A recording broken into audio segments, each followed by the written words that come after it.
Welcome to Blue Collar Mystics, the under-the-hood approach to the depths of human consciousness. So many mysteries, so little time, so many big words. That's why we aim to take the mystical and make it practical, usable in your everyday life. And you know, we want to hear from you. We want to hear your story. What happened when you started asking yourself the real questions? Like, who am I? What is this? Is it a hologram? Is this some kind of weird cosmic joke? Hey, these are the questions that we are trying to get to the bottom of as we explore the final rabbit hole together here as Blue Collar Mystics.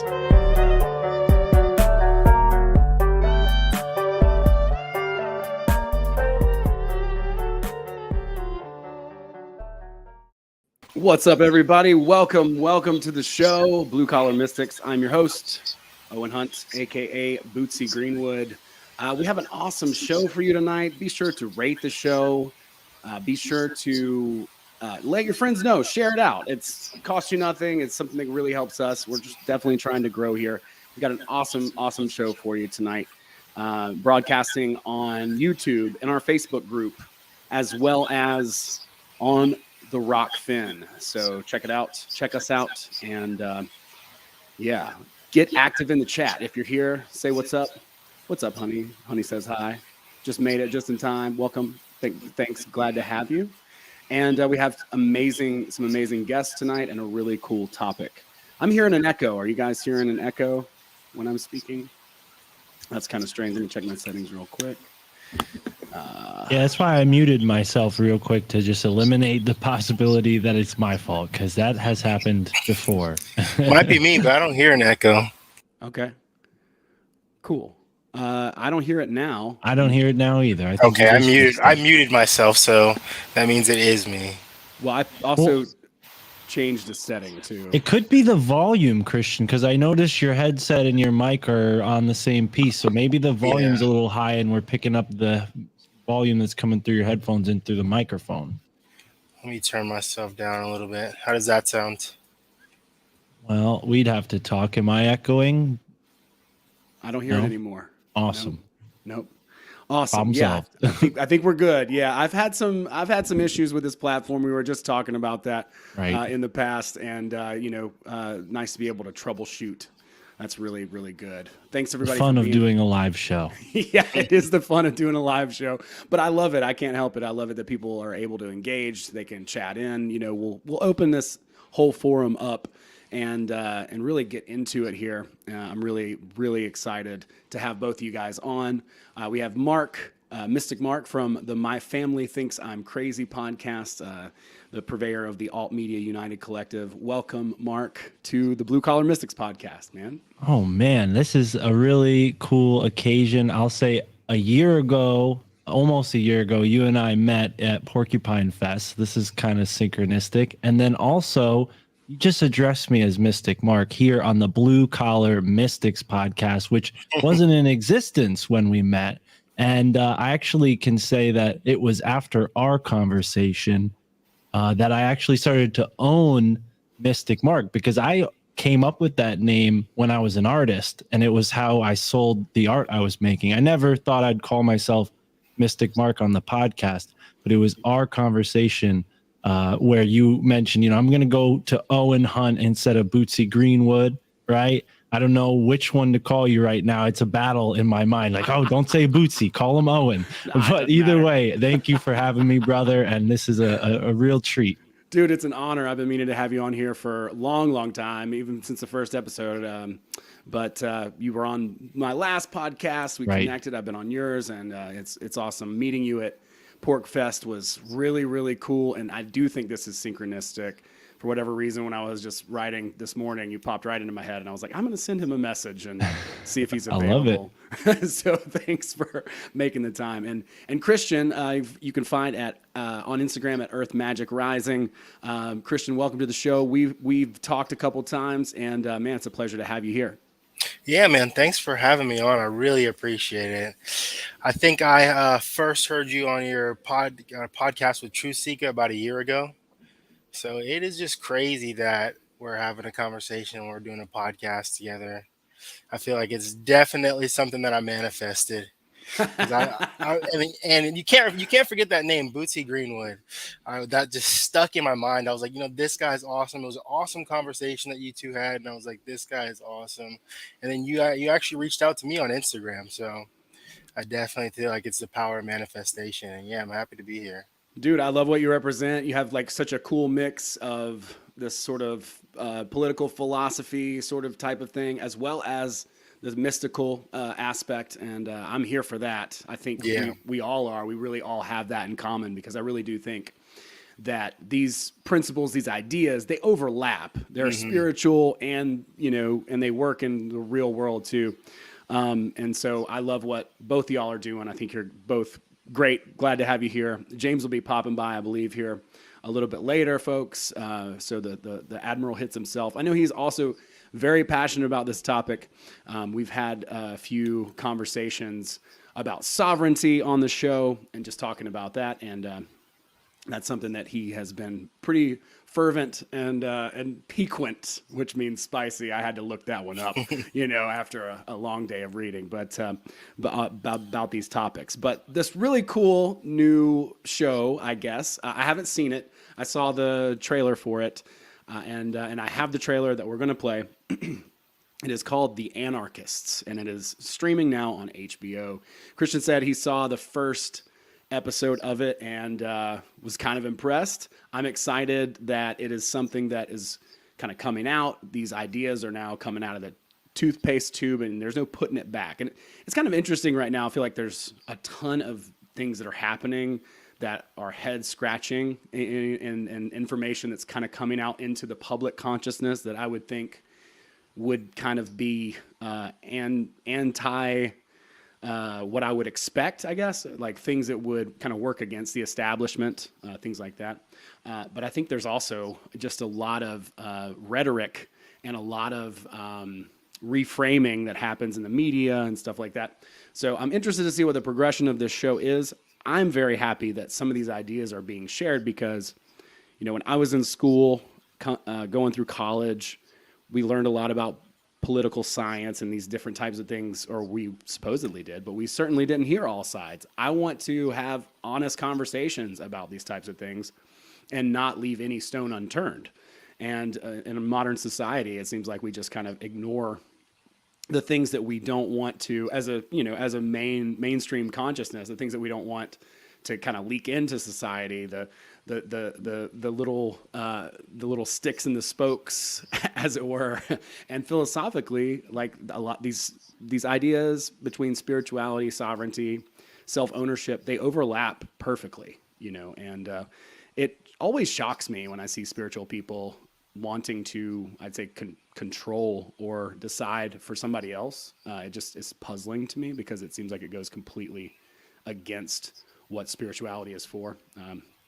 But it is a common thing, and I'm interested to see kind of how this whole show plays out. But first, before we start diving into this, I guess I want to go ahead and show this little trailer. So we're gonna show this trailer. It's actually maybe about half of it, because I think if you split it into half, the first half you're like, wow, it gives you this perspective, and then the second half they're gonna that's where the twist is. So I'll see if I can time it just about right, but we'll just start with this trailer here. Hang on just 1 second. Everyone thinks anarchy is do whatever you want. Anarchy just means self-ownership, the most peaceful ideology in the world. The state has oppressed me since birth. I was wanting more freedom and wanting to be controlled less. We wanted a pure anarchist life for our kids. Living in Mexico is a solution.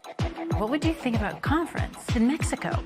People just like you and I, who question authority, who want to live differently in Acapulco. It will change your life. No, we don't want anarchist people here. It's going to be fucking epic. Anarchapulco. Biggest anarchist conference. Trip to Mexico. I'm really excited. The world is waking up. My best friends are anarchists. Fuck the government. Most of our people were buying into Bitcoin, coming in on private jets and yachts. Wu-Tang Clan is here. This beautiful paradise can be a beacon of freedom for people to migrate to. And then the murder happened. An anarchist has been shot to death. Tragic. All right, so that's where it goes. Right where it gets good. Yeah. Right when you're like, ooh, this looks juicy, and that's when it all goes off the rails and goes into another story, which I do know some people who know the story, but that's not necessarily the point of this podcast. We can maybe touch on that a little bit.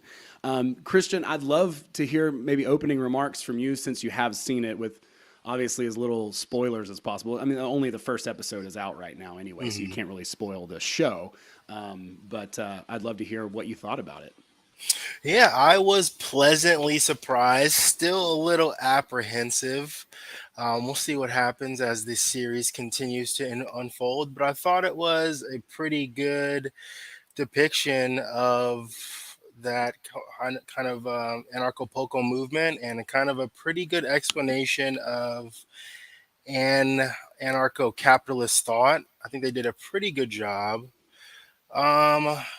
I'm always looking for like the spin. I'm always like, my eyes are wide open for like the propaganda techniques and kind of the word association games that they play. And there was a little bit of that.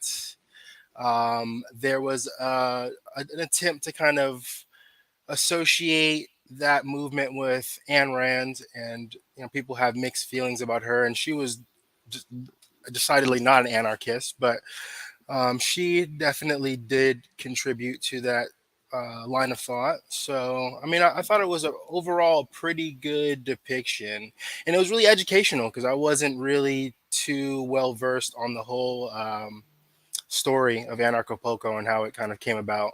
So it was really cool to see. I think I recommended it to my mom. So, and my mom's always like, my son's an anarchist. So, so I'm always like very cautious and wary about what I show her, just because I don't want her to get the wrong idea. Like, I definitely haven't shown her anything from Mark Passio yet, because you got to ease her into that type of stuff. But I recommended this to my mom, and so if it's good for mom, I think it's fun for the whole family.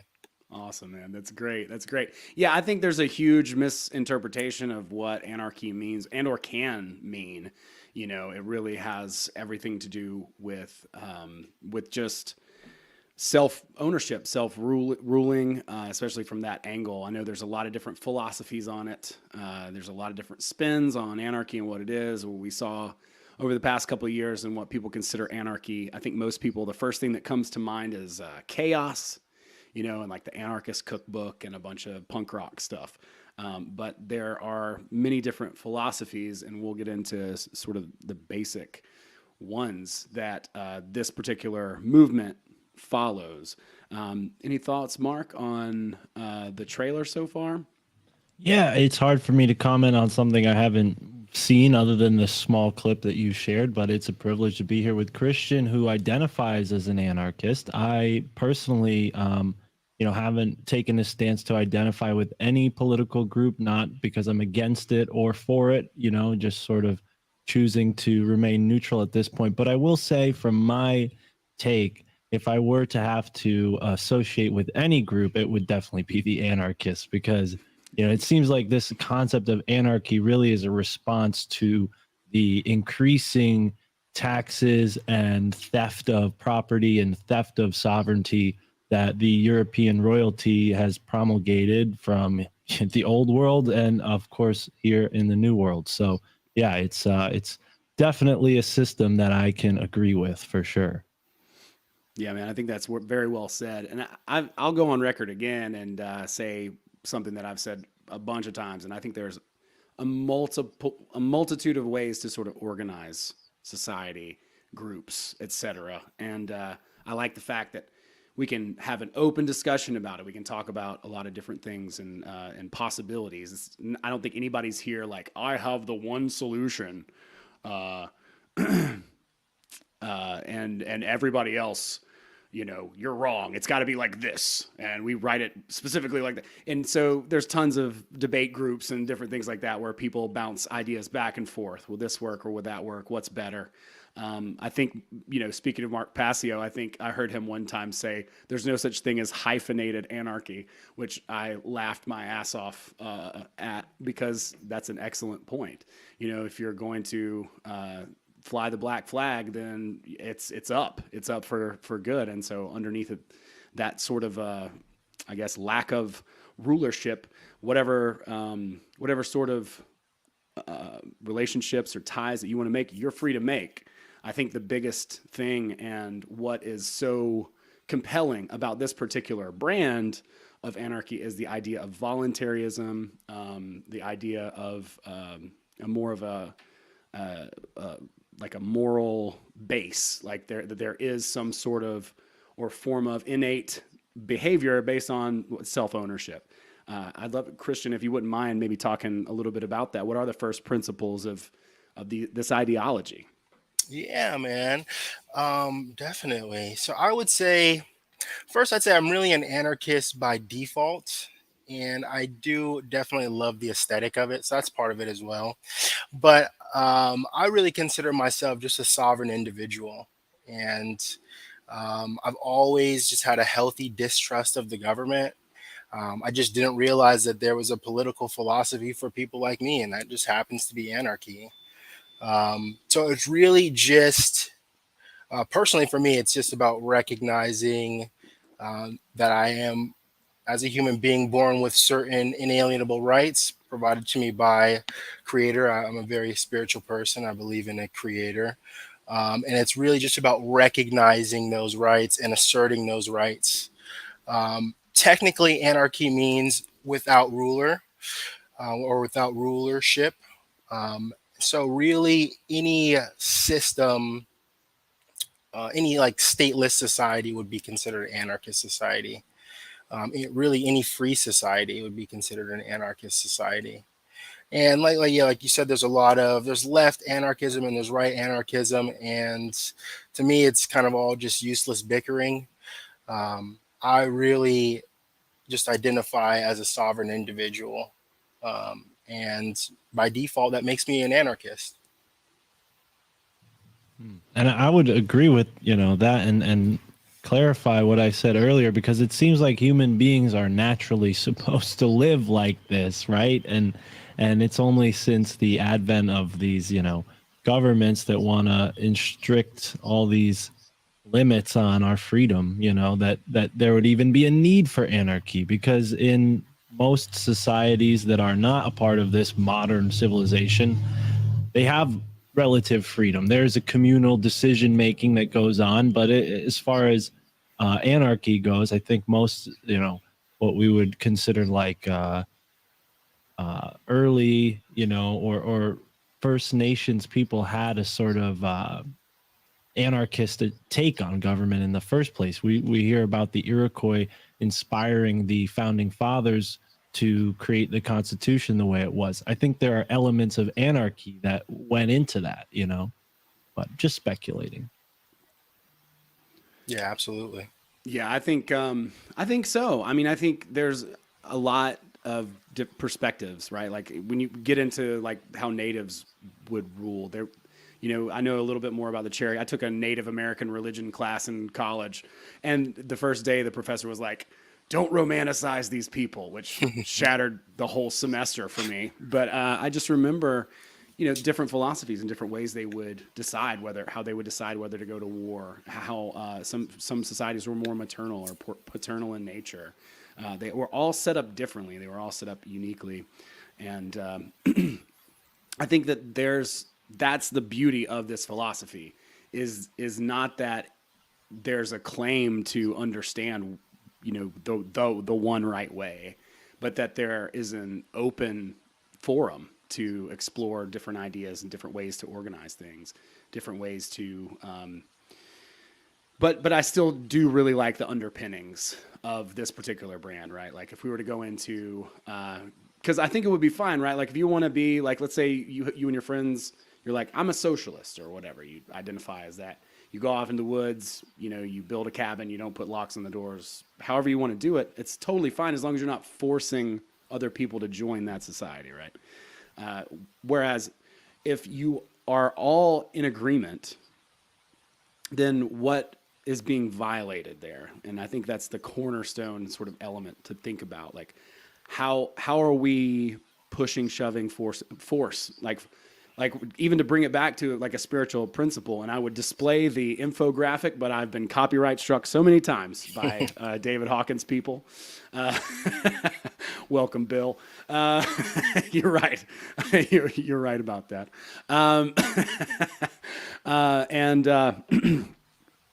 Yeah, I even forgot what I was saying, but I really, I really think having a fundamental understanding of you own yourself, I own myself, and if we decide that we voluntarily want to interact together, then we're not breaking any rules or laws. Like what's the harm there?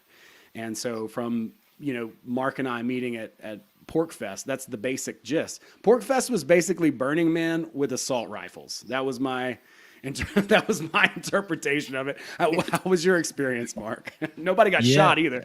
Yeah, I wasn't packing heat, so it was a little distressing for me and my lady. But we like New Hampshire. It's so beautiful up there that it's hard to. I couldn't imagine all those people with that, you know, weaponry in a hot desert. I think the only place where Pork Fest could get pulled off is in the cool New Hampshire mountains. So yeah, it was a great evening. I loved it. And a lot of amazing people there taking their sovereignty to the fullest extent, which was impressive.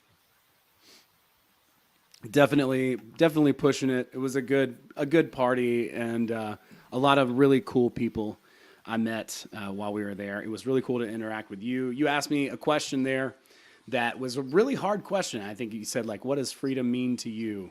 And, you know, I've had a lot of time to think about that, over a year now. And I would have to say that what freedom means to me is it is the act of unconditional love. So the display of it in physical reality. And so this brings about a lot of questions and ideas, but the idea first and foremost is that unconditional love is even a thing. And secondly, if it is even a thing, then it would have to be tested. And that's something that someone pointed out to me, and it kind of blew my mind. You know, a good friend of mine, my buddy Will, was like, one night we were just hanging out on the porch, and he said that, and I was like, it's like, oh, okay. Well, that's why there's this dualistic sort of struggle, right? Would that be synonymous with the non-harm principle? I think like this concept of unconditional love in the terms that you're sort of. I would think so, right? So that is a cornerstone of, is it the non-aggression principle, right, Christian? Yeah, it'd be the non-aggression principle, which is basically just don't harm others. Right. You know, the golden rule. And I love what you said about unconditional love, because inevitably when I start explaining like anarchist thought to my friends and family, they just have a hard time conceiving how human beings would organize themselves without government. And that's due to, you know, just indoctrination, public school system. But, you know, the one thing I always touch on it is it would take, you know, it would take a consciousness shift. If there was no government, you would need to be responsible enough, and you would need to think about the consequences of your actions, and you would need to lead with love. You would really need to, really need to think about the consequences of your actions, about how your actions are harming your fellow man. You know, when you talk about, you know, a common one is like if there was no environmental regulations, if there was no EPA, you know, we would really have to be stewards of the earth. We wouldn't be able to just rest on our laurels and do the bare minimum. We really need to lead with love. And that's where I'm kind of at odds with a lot of people in like the anarchist, anarcho-capitalist school of thought, is they haven't seemed to connect. I don't want to speak for all of them, but generally there's that disconnect between, you know, spirituality and mysticism. Because yeah, it really would require a shift in how we view ourselves and how we view our fellow man. Yeah, I think it goes to the idea of, I was going to go into David Hawkins' idea of power versus force, and how force is this thing where I try to manipulate you, like I try to get you to do something like out here, and I'm like, tinkering and trying to figure and trying to be clever and all that kind of stuff. Whereas I think power is something that's internally derived, right? It's not power over. Power over is force, like forcing someone else to do something. But power generated from within, internal power, like that's your own sovereignty, your own essence, the divine shining through, right? Like that sovereignty and that whole idea. And I think that's really powerful. And I think as we start to shift in consciousness, I hope it's happening. You hear people talk about it all the time. I want to believe, but I say this too. It's like I'm over here, like, all right, great awakening. Where are you at? But I do think it's like your example of the EPA, right? Like that's a great example of people saying, hey, we've got to figure out how to solve problems, and just because there are certain ways that we've solved problems over the past 50, 100 years doesn't mean that we have to continue to solve them that way. There are lots of creative ways to solve problems. I think a lot of the reason why we find ourselves in such a difficult spot now is not because, for a long time, like I guess if you're on the left, you're like, it's the corporations. It's these damn corporations doing all this. And then if you're on the right, you're like, it's the government. The government needs to get off my property or whatever, And I think what's really happening is both of those things are working together. Yeah. In what truly is fascism. And it's not one or the other, but it's both and that it's confusing. And I think people want to point a finger at one or the other, and they can't find the distinctions between the two. The public-private partnerships, the revolving doors between the FDA and the Monsanto, these types of things that are just like our government is insanely corrupt, at this point. So it's such a mess that I think it's kind of hard to throw a dart and be like, oh, well, there's the problem. It's not there are many. But moving and elevating into consciousness, higher and higher levels of consciousness, I think that is really the only way that we can really get to a place where we can be less reliant is to actually start making things happen ourselves. Yeah, absolutely. Absolutely. And it's definitely confusing. It's like people on the left are like, well, it's capitalism, and people on the right, well, it's encroaching communism or it's socialism. And it's like, it's really a system of both. It's really this like neo-feudal system that is being built. And that's why I'm really in favor of just leaving those words behind and even creating like new economic systems and developing new ways of, managing our resources and managing the economy. And that's really what anarchist means for me. And what anarchism means is it really means we can kind of think outside the box a little bit. And we can have, competing systems, competing economic systems, and figure out, once and for all, which economic system really benefits the people the best. And I think it's time to kind of create new mythologies in a way and create new ways of doing things. Because the old world is definitely gone, and we're like speeding towards this new like system, this new technocratic system of tyranny, and we definitely don't want that. But we can't go back to just doing things the old way. And we can't. I think we need to, in that same vein, we need to use technology like we're doing now to our benefit. Yeah, as we sort of start to approach whatever is coming, Mark, which is seemingly an undoing, at least.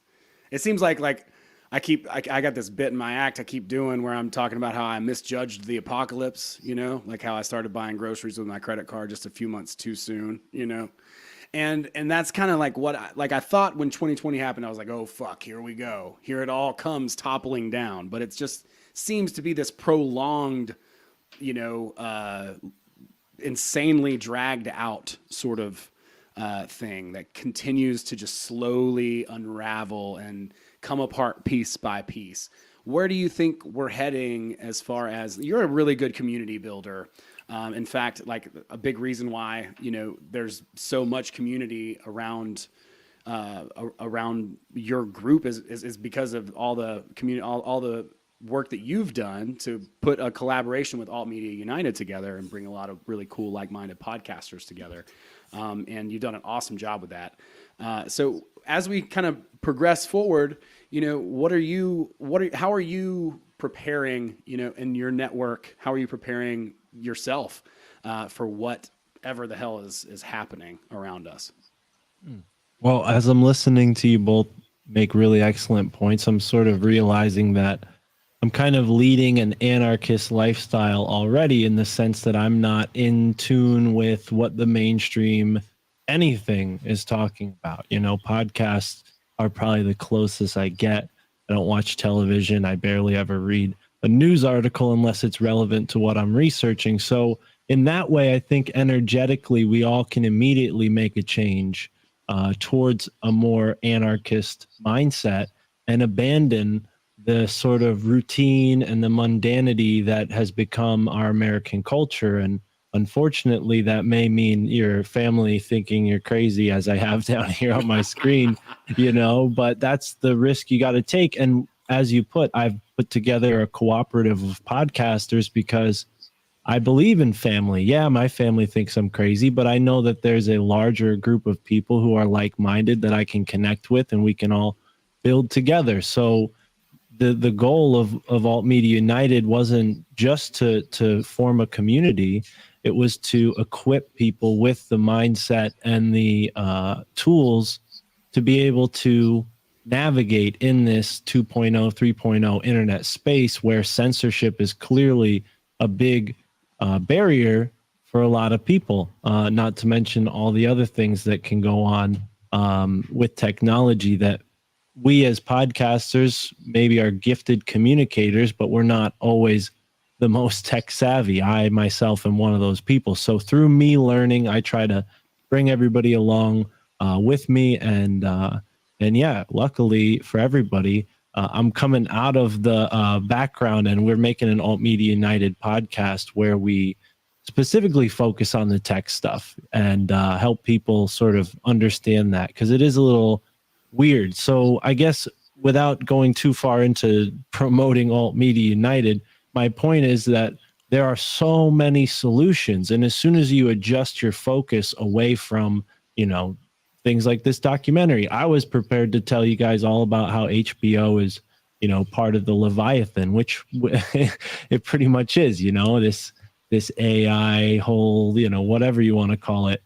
HBO is a tentacle on that, right? So I never expected this morning when you brought this up to me that we were going to find a sort of lime or a silver lining in the documentary. It sounds like there is one. I haven't seen it. Christian has. And I actually know someone who went to Anarchapulco, Charlie Robinson. So I hit him up and I asked him what he thought of this documentary. And he said, oh, I'm sure they're going to, make us all look like whack jobs. And I don't know how true that is, but I will say HBO doesn't seem like they're the most unbiased source for this kind of information. Yeah, definitely.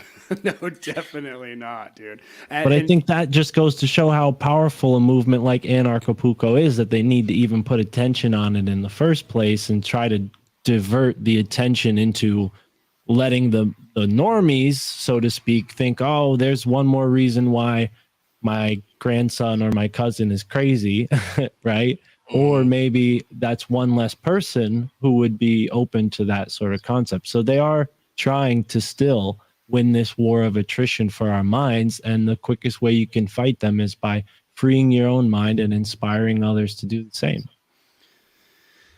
Yeah, man, that's really, really well put. I heard a lot of the same concerns from other people, just about like, oh, they're going to smear these people. They're going to make them look stupid and all that kind of stuff. But what I firmly believe is, even if there's a group of people, a large group of people even, that do take on that approach, there's going to be a lot of people who are like, wait a second, that's actually a pretty good idea. Wait, what did he say? That actually makes sense.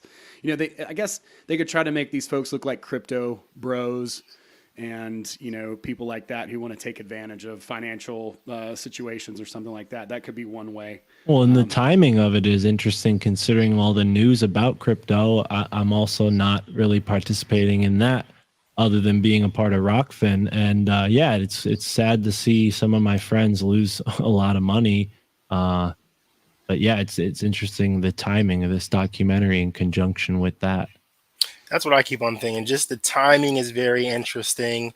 It's almost like they had to make sure that they set the frame, and they had to get out ahead of this movement, because I feel like it definitely is picking up steam, and a lot of people are turning on to these ideas. And it's very just interesting. You know, HBO also has the Q documentaries.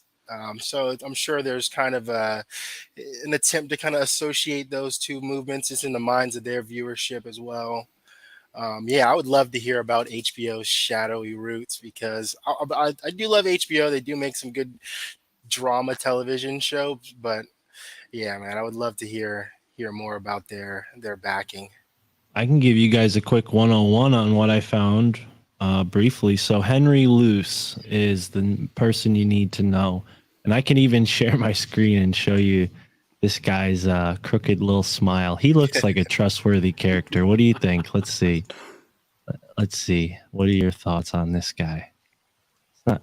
Can you see him? Oh, yeah. I got so this is Henry Luce, and he was born in China, strangely enough, but went to school at one of the most prominent boarding schools. It's like one of these prep schools that funnels elites into Yale and Harvard, and he graduated from Yale, Skull and Bones. We don't need to give you the whole rundown on what they're involved with, but he probably picked up a lot of things as a member of those two establishments. And yeah, Time Magazine is his creation. He also created Sports Illustrated, and then Time Warner, which is a company that sort of merged Warner Brothers and Time Magazine. They eventually became the main holders of HBO when HBO meant something, because HBO has a weird history. They started as like a cable company in Manhattan, and eventually when they became what they are now, it was all because of satellite technology, which to me is a little curious. And I think this goes to show the Skull and Bones connection from the beginning, because satellite technology is a pretty, expensive thing to just give people, racy private television that's, premium television, I should say, that's a little more uncensored than, what they could get on cable. So yeah, I think there's definitely a sort of culture creation and also a sort of globalism at play with HBO, right? With the satellites, and also, satellites back then were not trustworthy, so to speak. Like there's a lot of worries that these satellites were just gonna fall out of the sky and rain hellfire on the earth. So this whole idea of like putting a bunch of metal in between us and whatever's beyond is also has some sort of like, higher occult implications. This satellite network that's across the sky. Now we're hearing about Elon Musk wanting to add to that and put more satellites in the sky so we can have satellite internet, right? So I think this is the progression of globalism, and HBO is one of the arms of that in a way. Yeah, they're definitely taste makers. HBO is definitely, I think, looked at as where culture kind of push the envelope a lot. Like you said, with their racy programming, and they're kind of on the forefront of a lot of new ideas. So yeah, it's all very, very interesting, and the timing is very, very interesting as well. Yeah, they've definitely been. They were the ones who carried, a lot of comedy, George Carlin specials, stuff that was really cutting edge at the time, racy, edgy, pushing, provocative. Late night boobies. People my age will remember, Showtime and HBO and Skinamax and all that being a thing that was really pushing and purveying, those types of ideals. And yeah, I've been looking for it, and I don't know that I'll be able to find it. But you've seen most of the media is owned by only just a handful of global corporations, and so there's no coincidence there that there's definitely some sort of an agenda. And right now too, a lot of the mainstream media are taking huge hits. They're freaking out at CNN because nobody's watching. Nobody cares. People are just tuning out in general because they're just sick and tired of all the propaganda. It's become so overt that you can't, like, it used to be like, yeah, throw a little propaganda in there, just make it a good story. Yeah, exactly.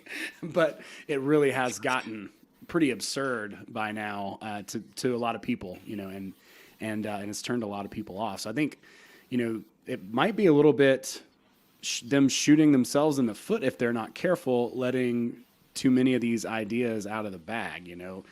Like I said before, I think just because they try to demonize the ideas, like if the ideas hold water, if somebody thinks about it for 10, 15, 20 minutes, has a conversation about it, lets that seed sort of germinate in the back of their mind, and they may start to have their own ideas and think for themselves, which that's horrifying if you're somebody who wants to keep control over people. So it's it's very risque, it seems like to me, but I think it's ultimately a positive thing that people will talk about these ideas.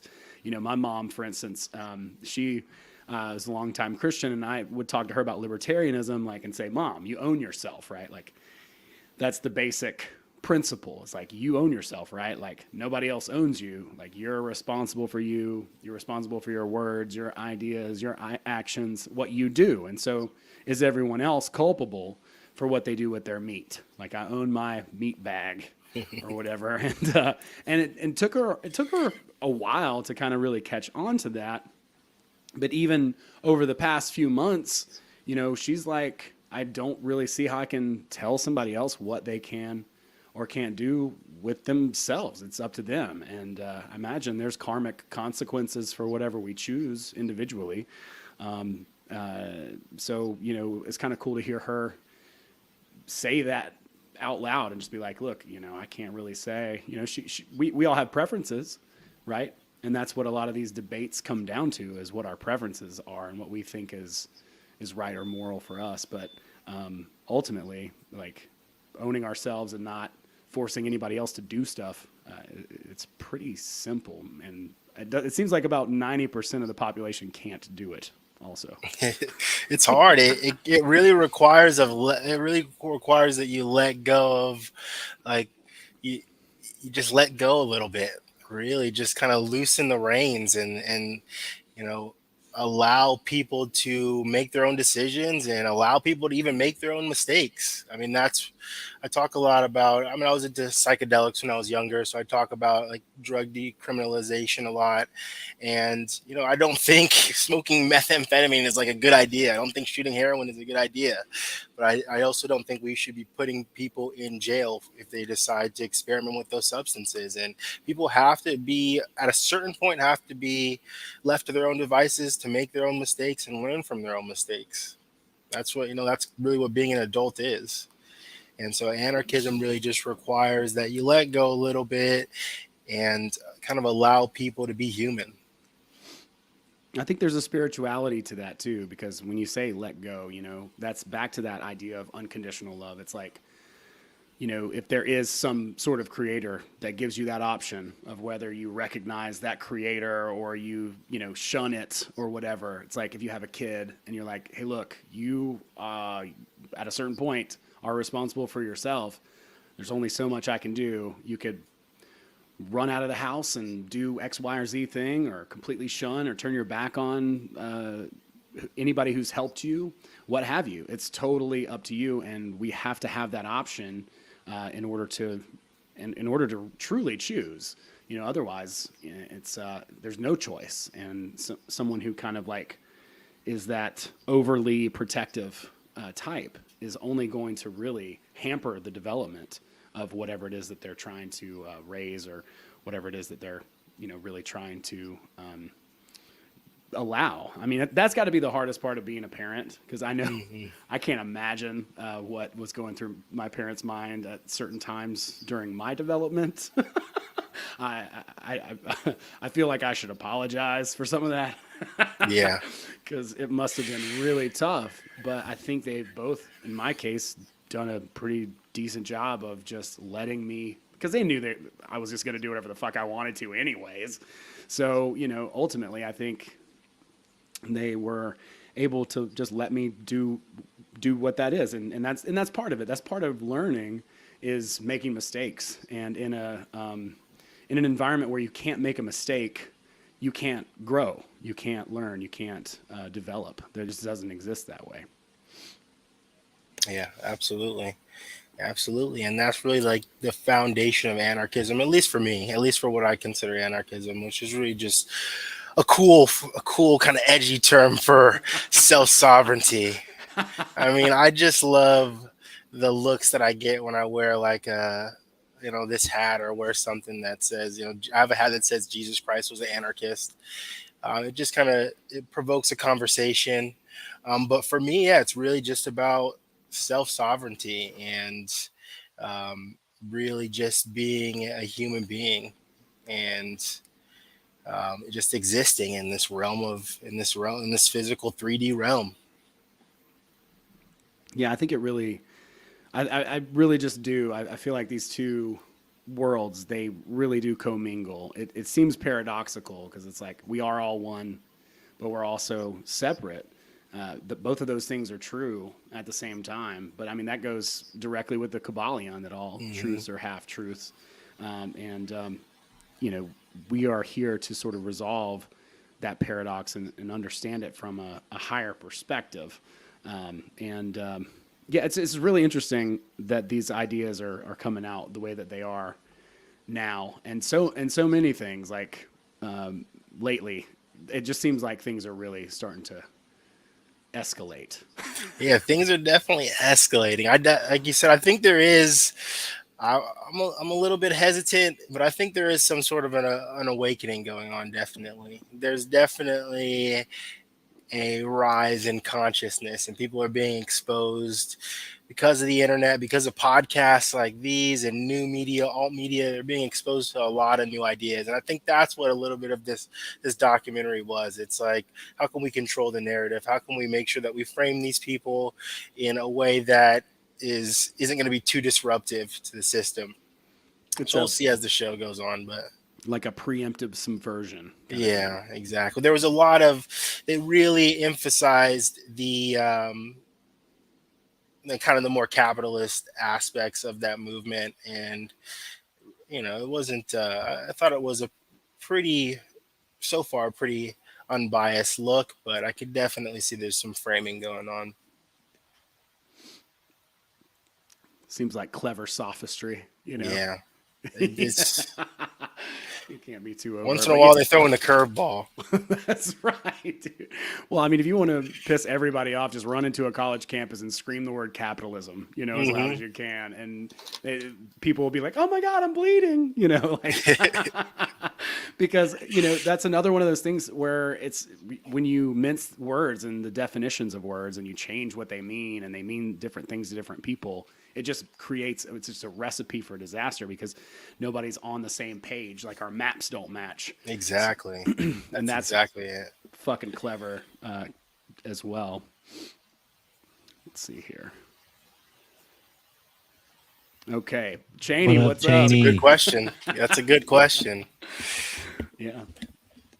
Cheney has a brilliant mind. She's always thinking about stuff, and from a lot of different angles, and I absolutely love that. I usually take the idealistic approach. At the same time, like, I've gotten a little bit more, I I don't know, try to choose my words wisely here. Hopefully a little bit more, I don't know, like clever, or at least suspicious of certain things. But yeah, great awakening, great reset. It's like sometimes I run into people and it seems like they're clicking in some ways, and maybe they are, waking up. Terrible term maybe, but then you talk to them about something else and they completely can't see the contradiction that seems so glaring. And that tends to be sometimes a frustrating issue to navigate, just because I think it really does kind of come back to those terms, right? Like capitalism is evil. Like that's a pervasive meme in society. And I won't say that it's great, and I won't say like communism is evil either, or like anything in between, but that there are tons and tons of variations, ideas, and ways to interpret things that just simply aren't interpreted. If you go up to somebody who's polarized and they're a Trump, supporter, then you say the word communism, and the same, sort of thing happens in them that happens in somebody who's, very far to the left, and you say the word capitalism. I wanted to kind of bring up a little bit of this sort of idea of what political philosophy is, and I really couldn't find the best like map or what have you, but because this is going to be a little bit small. But basically, the idea of where people fall on a specific scale, you can go to I side with and take a test and look and see kind of where you fall within this realm of, this idea of different political philosophies. Now, this is not something that we really talked about a lot publicly or in school, but it's basically dependent on how much personal freedom and how much economic freedom are you willing to accept? And that's a test that you can kind of take. For a lot of us, it's like, well, we want the maximum amount of freedom. And other people think there should be more regulation. So you can kind of mess around with that. It's a great little test to take to kind of get an idea of what these things are. Some people just don't even know. That I didn't know. I just was like, oh, I'm in college, so I'm a Democrat. Exactly. Like that's all it was for me. And then when I got out of college, actually a few years after, when I hit 30, I started looking around and I started listening to the Peace Revolution podcast and John Taylor Gatto's work, who wrote so many wonderful books and wrote the op-ed on the 7 Lesson School Teacher in the New York Times that just lambasted the entire public school system. And I was like, wow, I had no idea that I was being, propagandized the entire time I was in school. So I need to look and see what other ideas there might be out there.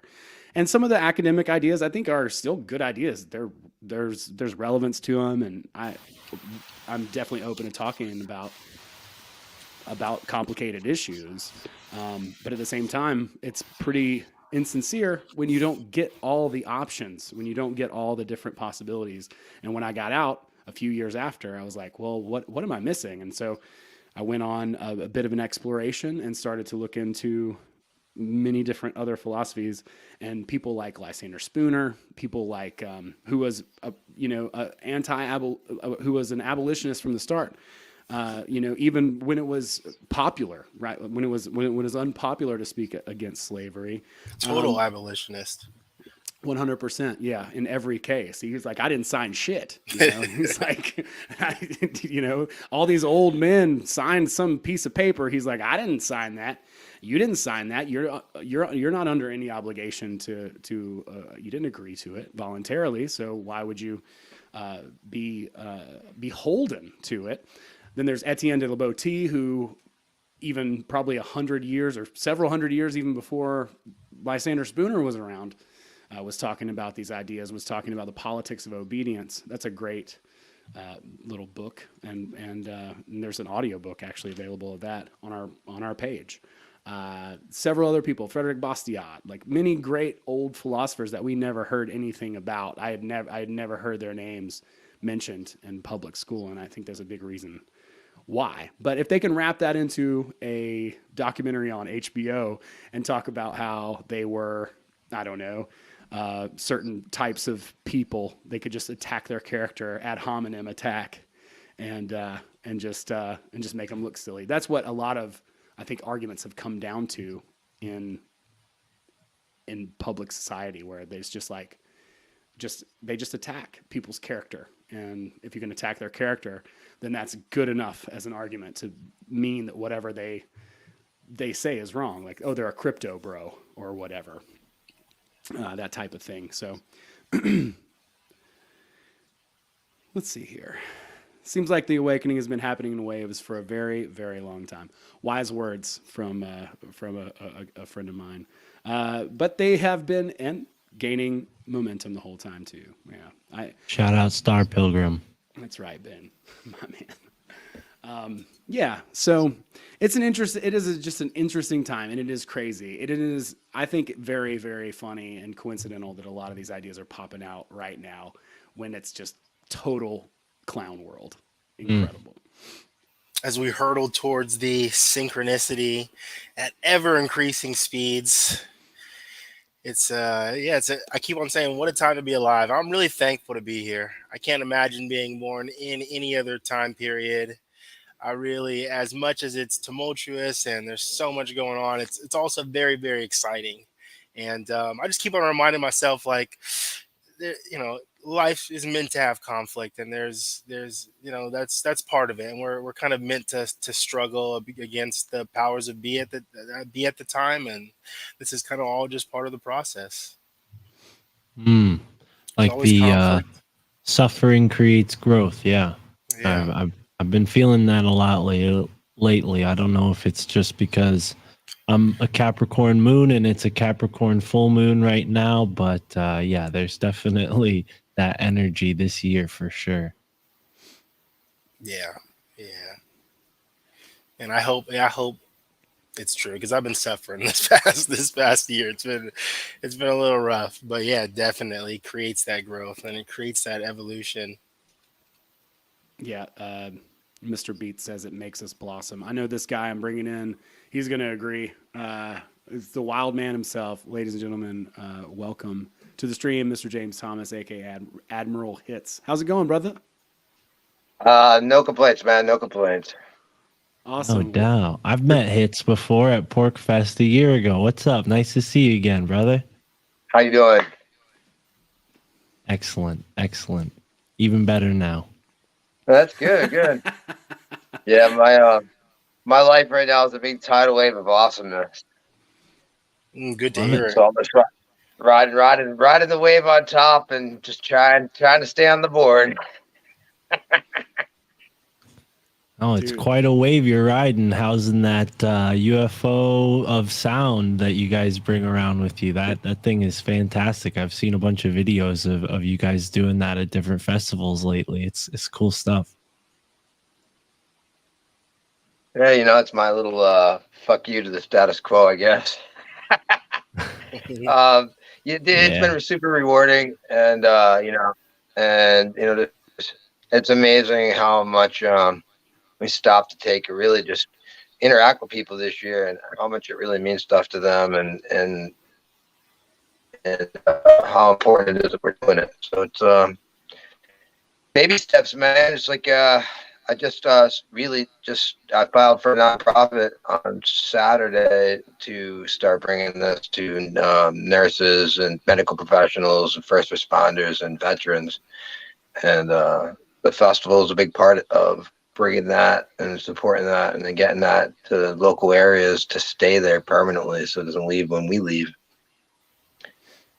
So yeah, stuff's crazy. It's more organized though. Has nothing to do with anarchy.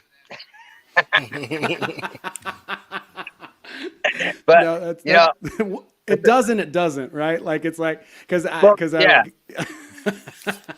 it's well, Jeremy Locke said it. Jeremy Locke said there is no such thing as anarchy. It's only tyranny. It's tyranny. So the anarchy's a myth. Yeah, it's a false thing tried to fucking scare grandmas with, and these big bad boogeymen can get you, but we're just fucking tending to chickens and growing plants. Yeah, exactly. Just driving around in a van and smashing gongs on people's faces, like leave a brother alone, man. I'm just trying to make a living. Yeah. But no, there's some really cool stuff coming up and exciting announcements for the fall and stuff. Oh, we got a little lag there, I think. Yeah, I can't if I cut out.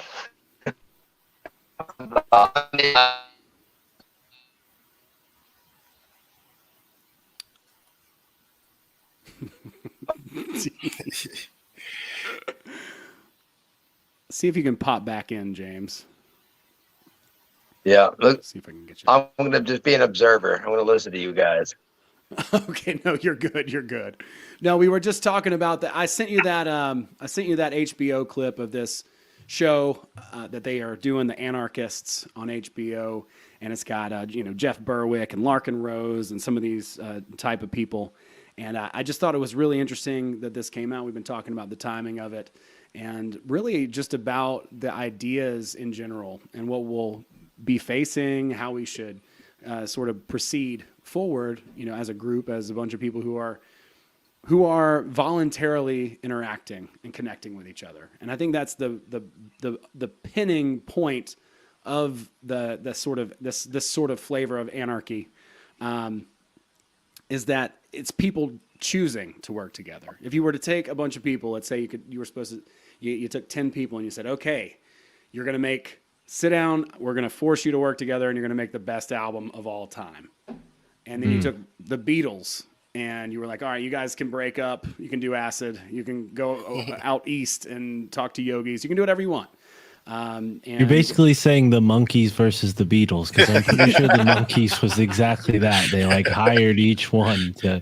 But yeah, I'm thinking this whole time how weird it is. I just had Richard Grove on my podcast yesterday, so now it's even triple weird because we got all three of us here, and Richard was with us at PorkFest. But when you said what you said, Captain Hits, I immediately thought of the word autonomy, right? And that's the big word they don't want us to know. They want us to focus on anarchy and Guy Fawkes masks that anyone could wear, even Soros paid, freaking kids that graduated from art school, or, as opposed to that, autonomy, right? Which is what you're describing. People living off the land, being sustainable, building up their community, building up their family units. I mean, that's the insidious sort of double sword that they try to put on autonomy. They try to level it with this idea of anarchy and rioters and chaos, and it's really not that at all.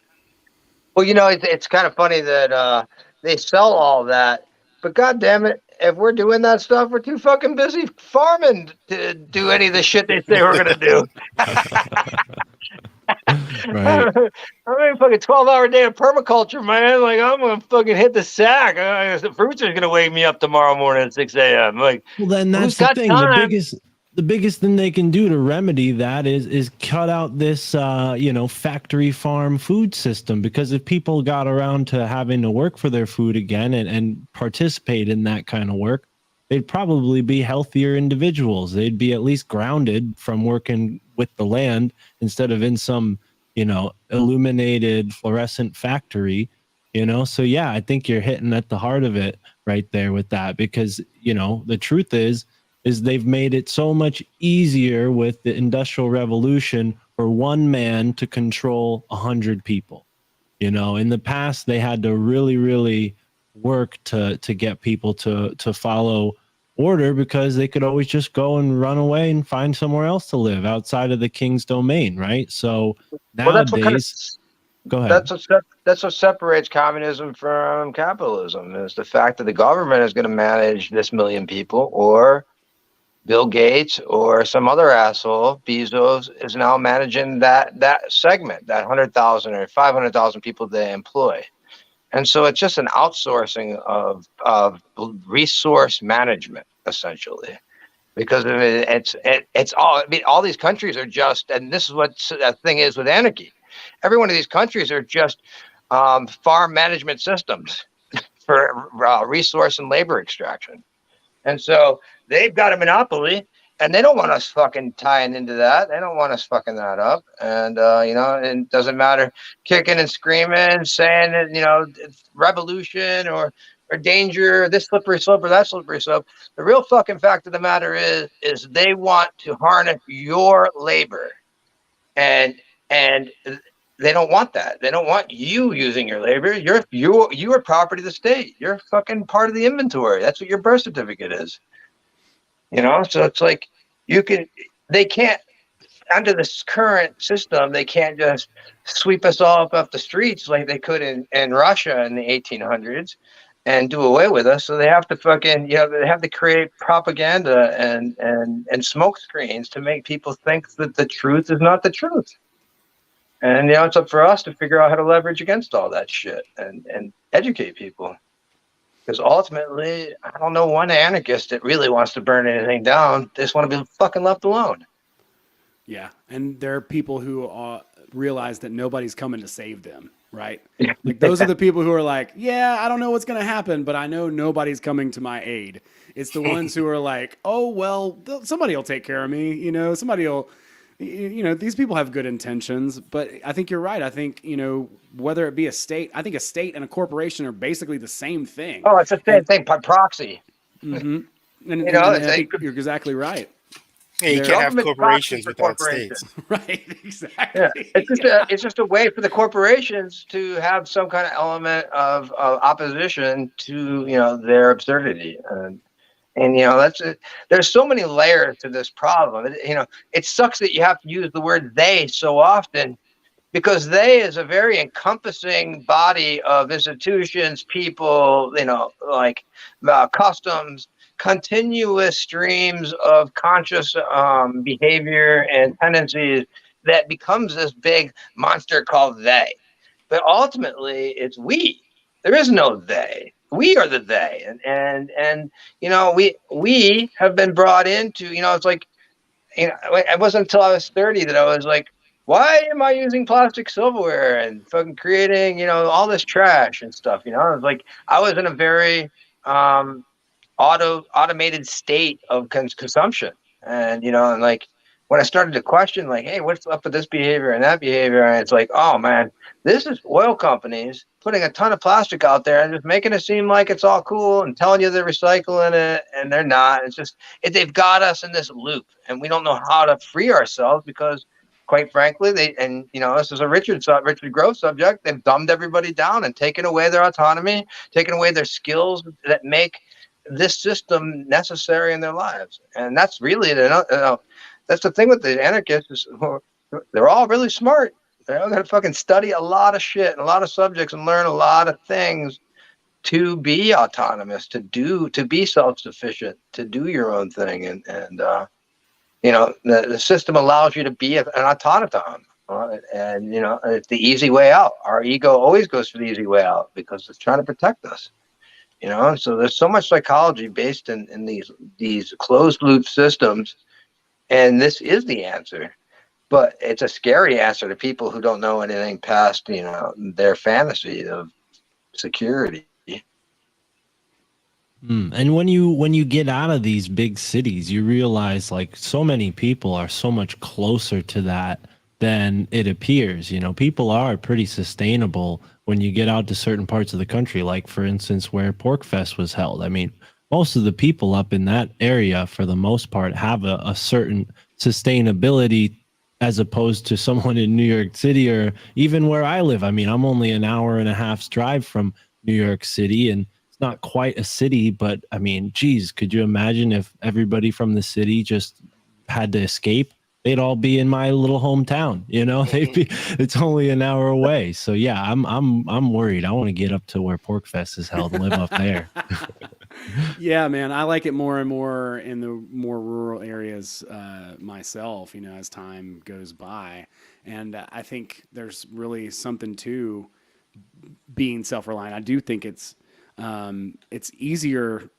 It's easier said than done, but I don't think it's that difficult either, right? Like where there's plenty of opportunity and there's plenty of space, there's plenty of land, there's plenty of resources to go around. We've just become, I guess we've been kind of trained to go this certain direction, kind of like James was just saying, we push down this sort of road of fossil fuels and gasoline and doing things a certain way. And here we have done it. And then now it's like, well, no, let's stop all this. You know, I mean, like, imagine like being against the oil companies in like 1998, you know what I mean? Like, you're just going to get steamrolled.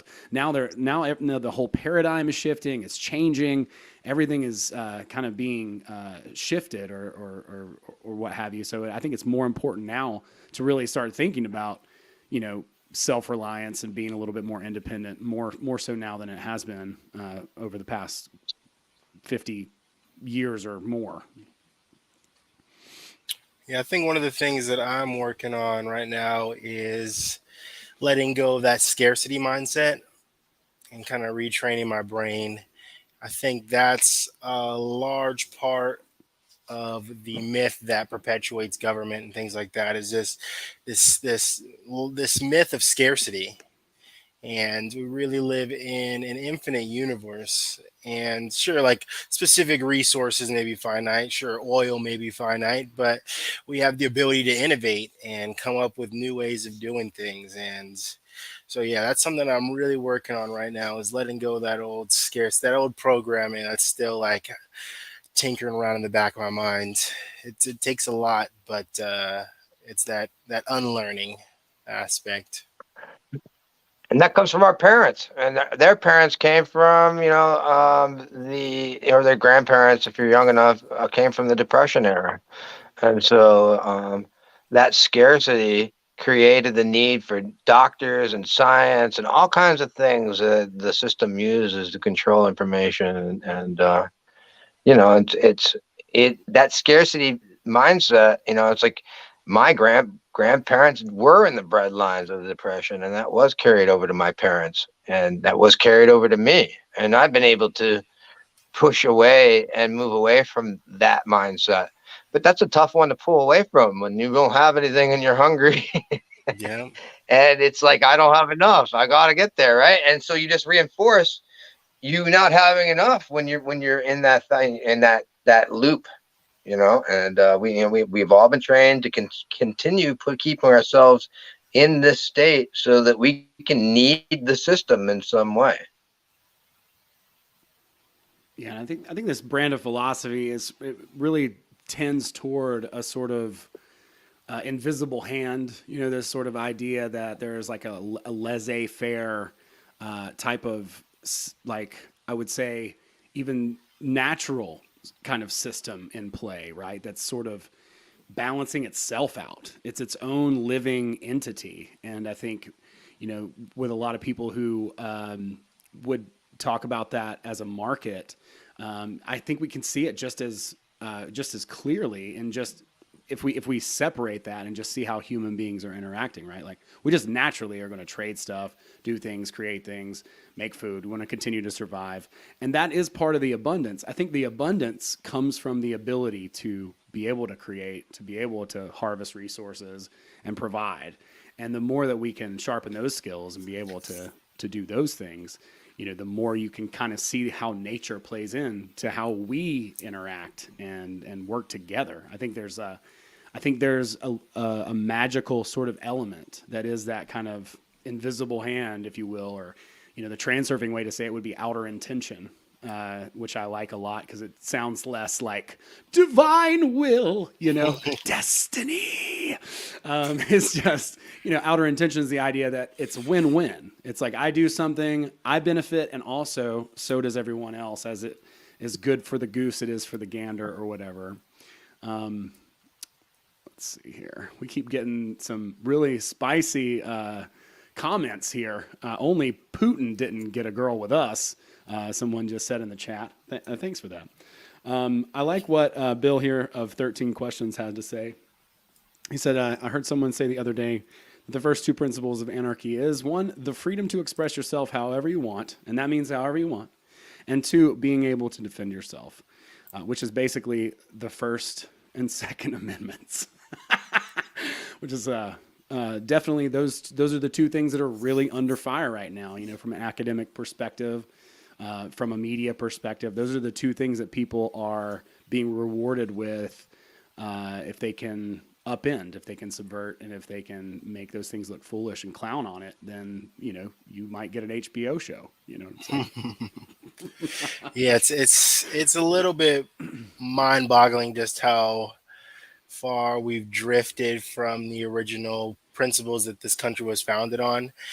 And I'm not even really the biggest fan of like the founding fathers or the Constitution, but I think that it was definitely the underpinnings, the concept of inalienable rights and natural law rights, and concept of freedom of speech being inalienable, concept of the ability to defend yourself being something that's really granted to you by God. And they kind of saw themselves as the founding fathers just kind of saw themselves as enshrining these ideas on a piece of paper. So I think we all kind of need to do that work for ourselves, all come to those conclusions for ourselves.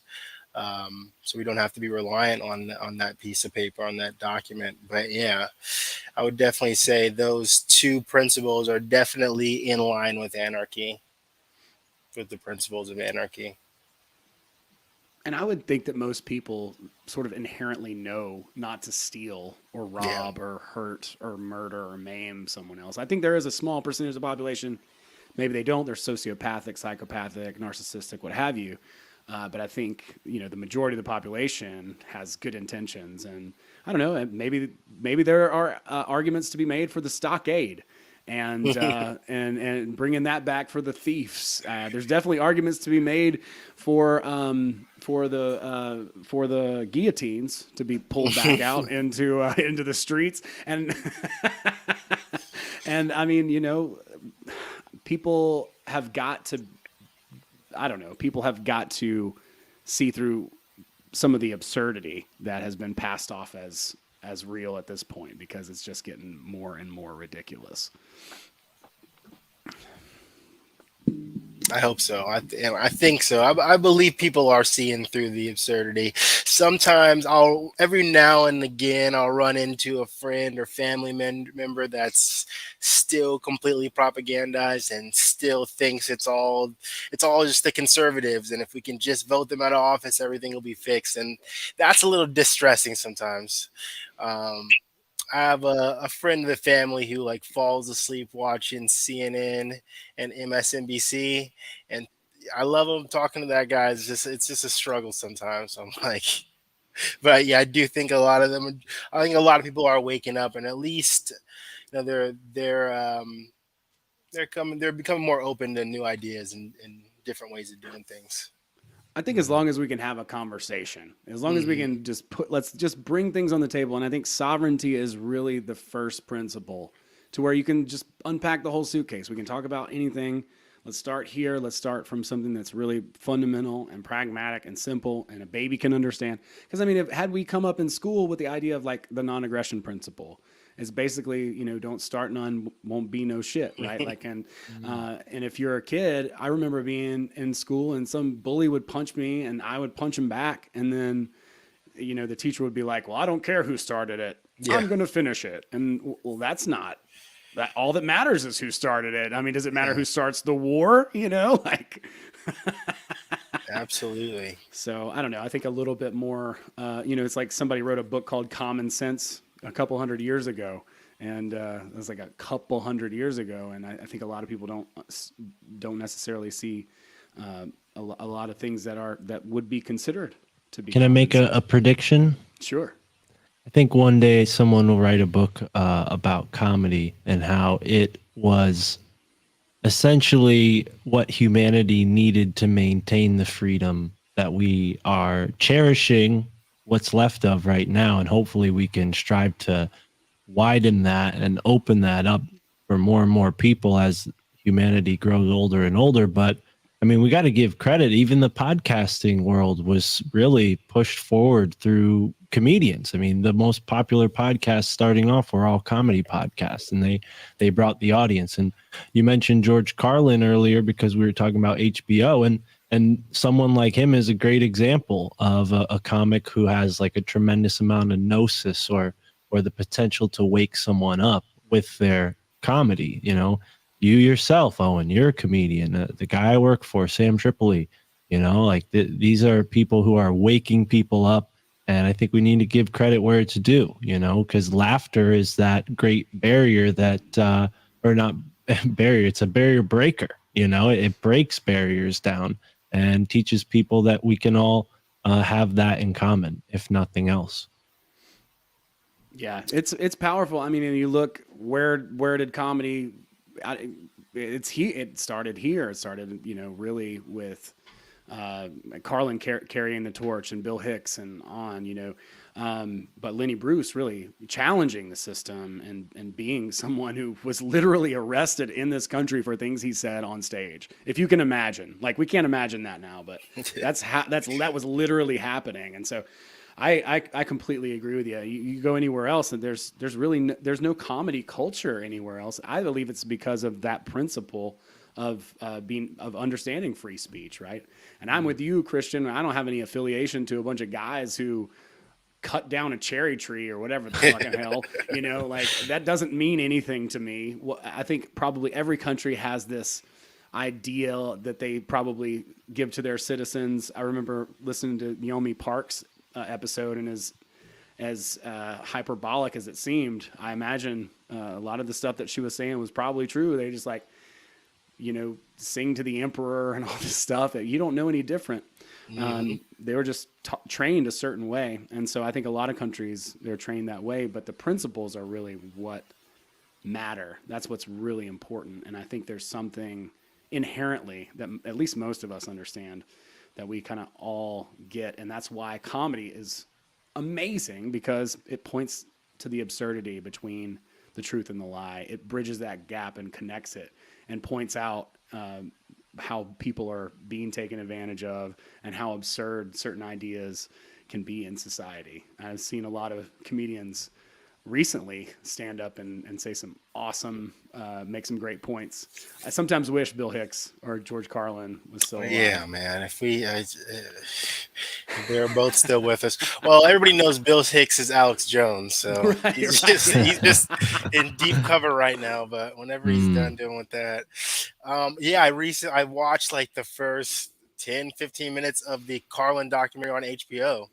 And it was pretty good. It's just another example of framing. They opened it with his bit on rights, and he's kind of tearing down the concept of rights, which I'm okay with. I mean, there are no sacred cows. I'm okay with like questioning these ideas. But I just, again, thought it was very telling how they decided to open the documentary with that bit of all bits that would be, I feel, more relevant to the discussion today. But yeah, Carlin's a GOAT. Bill Hicks is another one. I love, Dave Chappelle. I love Dave. Just a genius comedian. I think he's definitely controlled opposition at this point, or not controlled opposition. I hate using that phrase, but he's definitely a legend. But I think he serves a specific purpose to kind of further the conversation. But yeah, comedy is just an amazing art form. Just oration and spoken word and the power of words. Yeah, it's rhetoric. You know, if we go back to learning that autonomy language of, you know, understanding liberal arts and what like ancient Greeks probably would learn, right? The trivium and quadrivium and all that kind of stuff. I did see Jim Brewer's recent special. It was pretty good. It was a little obnoxious at the top, if I'm honest, you know, but I thought he did a great job of really carrying those ideas through his entire special and really calling back to those specific jokes. I like his work a lot. He's a lot funnier than I think a lot of people know. I got to work with him on the Impractical Jokers cruise a few years ago now it's been, and he just absolutely crushed both nights. I was so impressed. And he was talking about Saturday Night Live and Chris Farley and all that stuff. And you could tell he's a genuine dude. He's like a real, and a lot of the comedians, I can't say the same for, you know, I think a lot of them are just by nature subversive and they don't care, you know. A lot of them don't care. I'd be careful. I'd be careful trusting some comedians. I would say like even the majority. I would even say the majority, and as one, just because of that trickster ability, you know, it kind of comes in, you know, and you might not see it coming. So I say that, but I think Sam is one, and Jim also are both comedians who are very sincere and mean what they say, and I love that. And it reminds me of, you know, George Carlin and Bill Hicks, because they really spoke truth to power. They didn't speak truth to Pfizer, you know what I'm saying? Like they spoke truth to power, and that's a completely different thing from my angle, you know, like that takes a lot of guts. But dude, thanks for saying that, you know, like it's funny because I'm trying to be like more generic as an act right now, because I have to fit into these rooms of just regular folks. And I don't think that's a bad thing either necessarily. There's different rules. You know, there's you know, I come up in a different time, you know, if it was 20 years ago, the way that comedy was going, it's just different, you know, it's, and now it is the way that it is. And so the rules just change. You just have to learn how to navigate those rules and kind of learn. But when I get into a room with like you guys, then I can just let it fucking go. And I have a bunch of like shit that I can talk about that I wouldn't be able to talk about anywhere else, you know? But it's an amazing skill, and just rhetoric and speaking in general, doing podcasts, you know, it's the same thing, because people are listening to your show. They're listening to several other people's shows who are part of the alt media, you know, like Joe Hogden is like one of the funniest, the craziest and most hilarious memes is usually legit bat on Instagram. He always cracks me up. But there's a ton of people who are just super funny. And a lot of times they just are saying the truth about something. It points out the absurdity. People see the hypocrisy in whatever it is that they have talked about. And now all of a sudden they have filed that in their memory bank as like, oh, well, that is a huge contradiction. That's a huge hypocrisy. I see that now. And it comes about via laughter so often, as you point out. And man, I've seen some amazing comedians really use that to their advantage. And Sam's one of them, dude. I got to see Sam, actually got to host when Sam was here in Georgia for him on his second show. And that was one of the coolest nights of my life. It was fucking dope. That's awesome. Yeah, it's interesting drawing the connection between language, oration, rhetoric. I was listening to Michael Malice on the Lex Friedman podcast not too long ago, and he was talking about how language in itself is anarchistic, because there's no certifying body that, you know, goes through every word in the English language and kind of, you know, designates it as a, you know, it just kind of comes about spontaneously. And of course, you know, you have Oxford and Webster, but they're catching, they're playing catch up with the culture, and language in itself really is anarchistic. And there's really it's just a form of spontaneous organization, and it has its own syntax and its own grammar. And it kind of comes about spontaneously. We learn language spontaneously. Yep. And most people don't have to be, you know, necessarily taught their native language, just something that happens. Yeah, old men start saying shit like dead ass, you know, just out of nowhere. You're like, when did you come up with that? Like, you know, Alex Stein is another hilarious person who does a great job of pointing out the absurdity, and he's done so even since before he was doing the big live city council sort of meetings. Even before that, he was clowning and doing hilarious stuff, just like live event kind of stuff. I remember one of his videos where he was just trolling a cameraman in Dallas there, and it was, dude, I laughed my ass off at that, because the cameraman was just coming undone on him and making himself looks worse and worse. He just kept digging a hole, and Alex was just like adding fuel to the fire. He's done a great job of pointing out a lot of absurdity. And he's just such a character. He's a very entertaining guy anyways. But he does such a good job of pointing out just the ridiculousness by pushing it even further, right? Like to go and say some of the things that he's done in the city council. I think he's done an awesome job and really.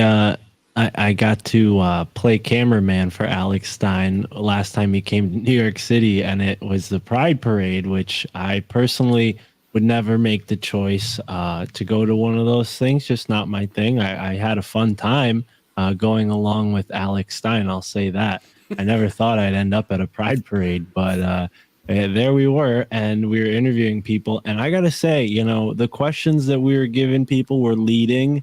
And despite that, people were very, surprisingly to me at least, against the jab. And I didn't expect that because we were asking people, my body, my choice. Naturally, Alex, being the instigator that he is, doing that in the wake of the whole Roe Wade thing. And yeah, so, I was expecting for people to get upset. I was a little nervous, and it was actually a lot funner than I expected. And people, despite maybe seeming to go with this big movement, were pretty open-minded, at least the ones we talked to.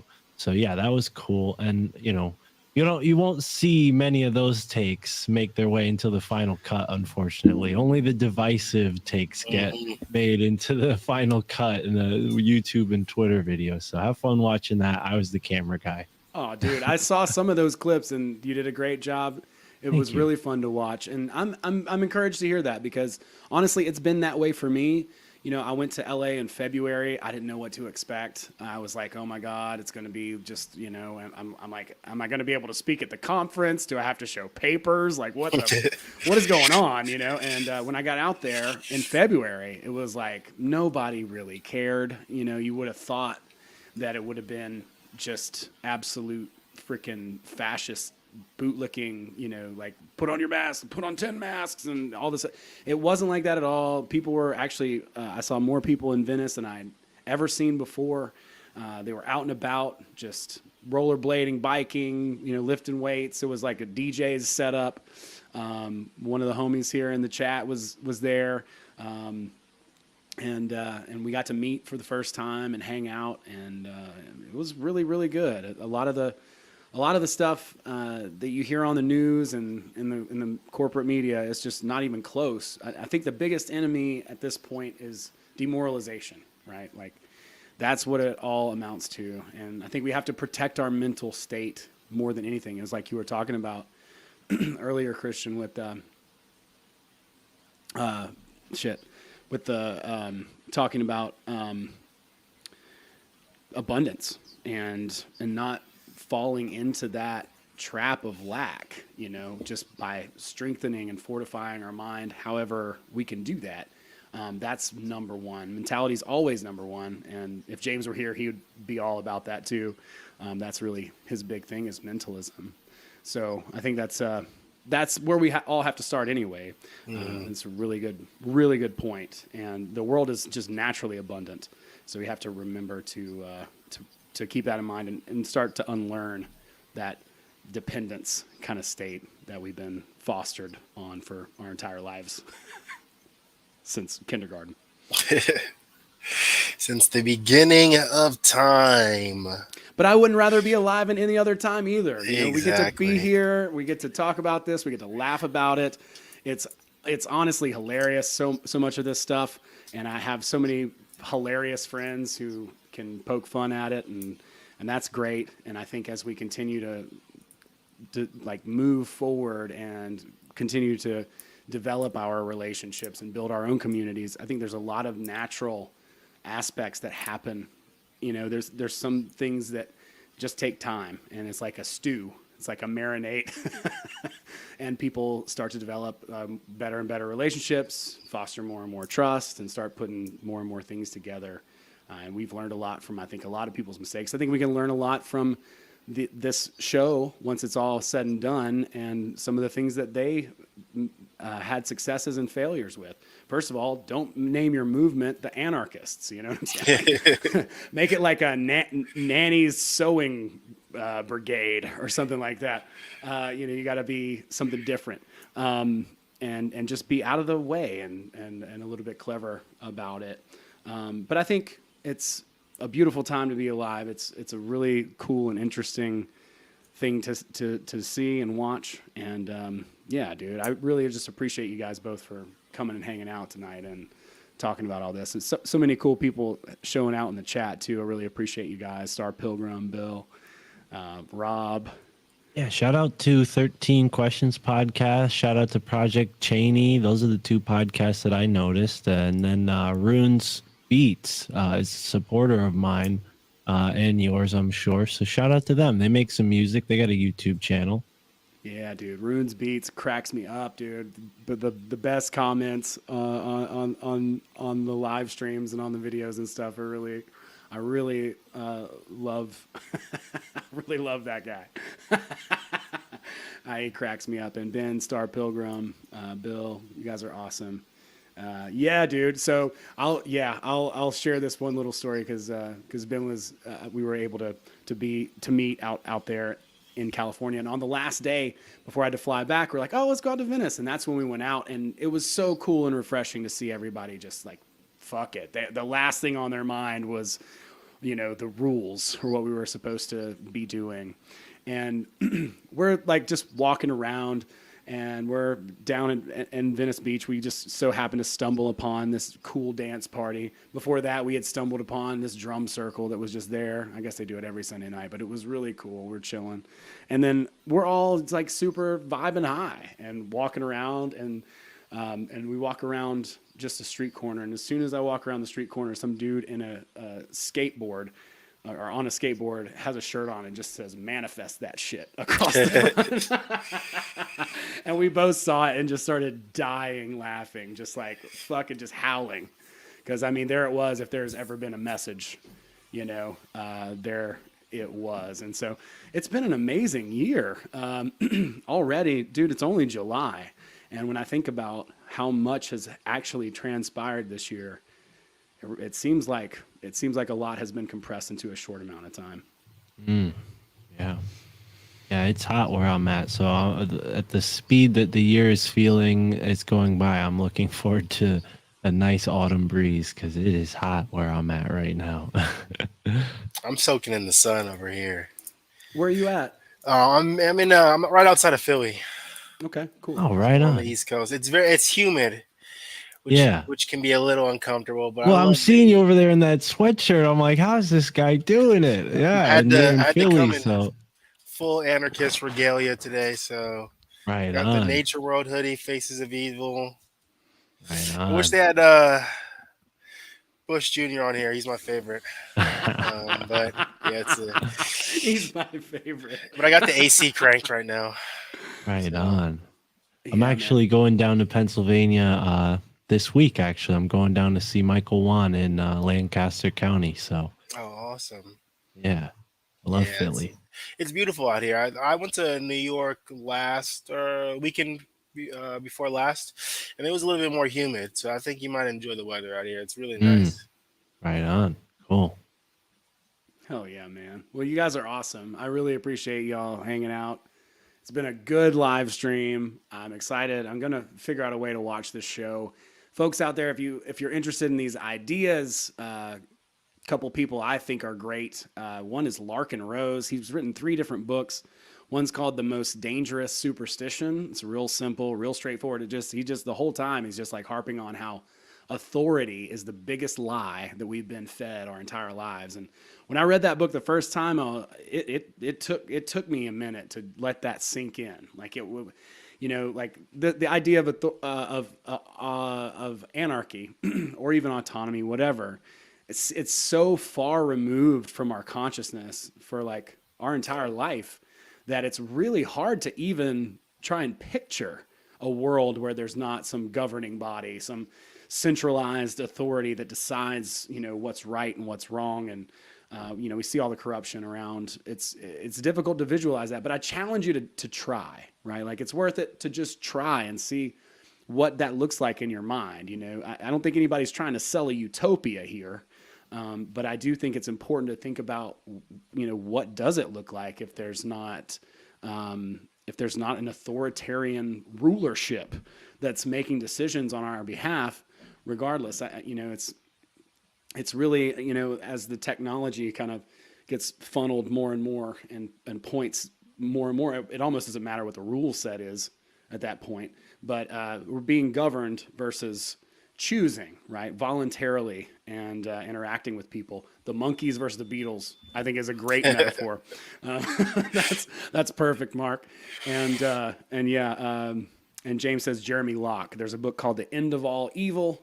That's an excellent book. I do recommend checking that book out. It's available for free on audio on YouTube as well. Any other materials you would recommend, Christian? I second The Most Dangerous Superstition. Really great book. I listened to it on audiobook, and the whole time I'm having this like dialogue in my head. This is before I was really considered myself an anarchist, and Larkin just puts it in such plain language. It's hard to refute. And obviously, it's not the be-all, end-all of philosophy or political thought, but the way he structures his arguments, it makes it very, very hard to kind of refute the things he's saying. So I really second that book. Man, there's a bunch of stuff out there. I'm a huge fan of Mark Passio. He's not everyone's cup of tea, but that guy, he just, the way that he speaks, it just jarred me, and it really shook me. So I love Mark. He's definitely, he's an anarchist as well. Yeah, man. And there's so much out there. I would just say, do your own research, be wary, exercise discernment. But the crux of the philosophy, I would say, is just that you are free. And whether that means you identify as an anarchist, that's up to you. But I think, I think you're a sovereign, free individual. That's my takeaway. Hell yeah. I think that's great. Mark, closing thoughts? Yeah, closing thoughts. I wish I could add some books to the reading list, but I mean, we could be here all night. So I don't know, but I will say, because you're in Philly, this came up synchronistically. Shout out to Ross Ben. Thoughts and prayers to his family. He recently lost a loved one. But Ross Ben is a big inspiration of mine. He is from Philly, and his book "Free Your Mound and Your Mind Will Follow" is very much in line with everything we talked about today from an entirely different angle. And Christian, since you're in Philly, I think you would appreciate it if you haven't come across his work before. Yeah, definitely. I'm not familiar, but I would definitely check it out. Yeah, please do.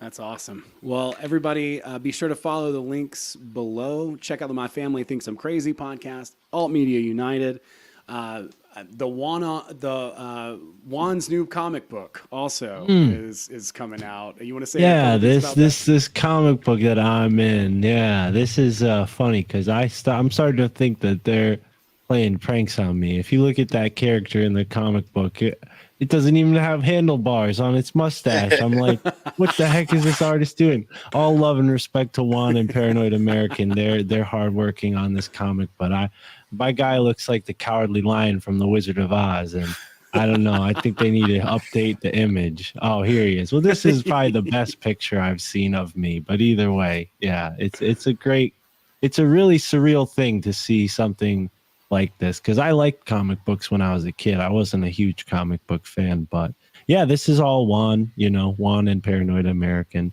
I'm just happy to be a part of it.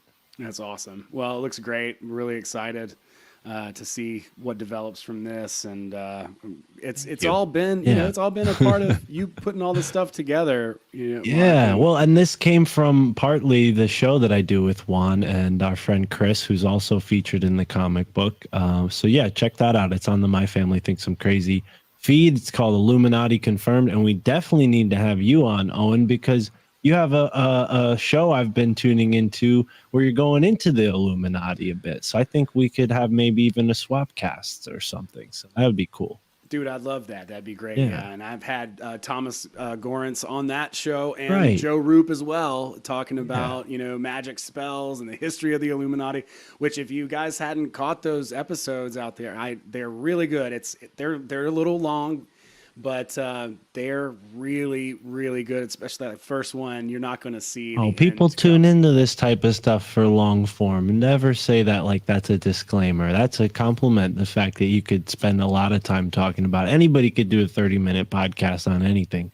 The fact that you go long, that's a compliment. That's a something to be proud of. I agree. That's right. And especially with the amount of research because it is chock full. Like both of those episodes, there's a lot of really good information. Thomas really knows his stuff. One of the things he said on one of the podcasts I was on with him was like, hey man, guys, you hadn't seen me for 5 years because I've been working my ass off in the background, doing all this stuff and creating all of this so that I could come out and start sharing it with. Oh yeah. I remember last year I had Thomas on the show and he was like, yeah, I'll call in. Cause I've never I'm not up on I don't know if he'd done a podcast before, but he called into my show cause he was like trying to remain anonymous. So now to see him go out and put his face out there is very cool. Cause we should not need to feel the need to hide behind any sort of pen name or anything like that. There's no king that's going to burn us at the stake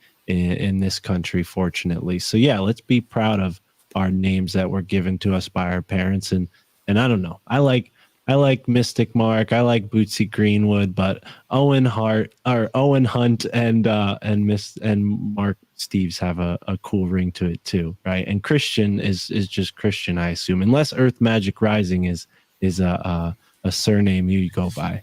No, that's just kind of that was the most new age name I could think of.